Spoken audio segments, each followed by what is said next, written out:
Sephora kompaniyasi magazinlari kosmetikalarni sotishni oshirish uchun YouTube blogerlardan foydalanishgan. Blogerlar o'sha qalamini, strelkasini chizib bergan yokida uходовый kosmetikalarni ham hammasini ishlatib ko'rgan. Masalan, Lancome'lar, Maybelline'lar televizorda vang'illatib reklama qilib sotishadi. Bu yerda bo'lsa nativniy reklama qilishgan, xuddi u blogerlar o'zlari tanlab, o'zlari ishlatayotgandek.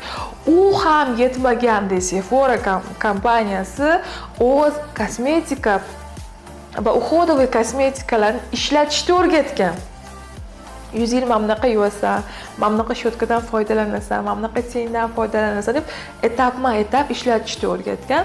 Ya'ni qachon siz sotuvingiz baland bo'ladi, qancha ko'p inson sizning mahsulot va servisingizdan foydalanishni bilsa. Ba'zi bir joylarda qalam qo'yishni bilishmaydi, to'g'rimi? Ba'zi bir joylarda maskalarni qachon ishlatishni bilishmaydi.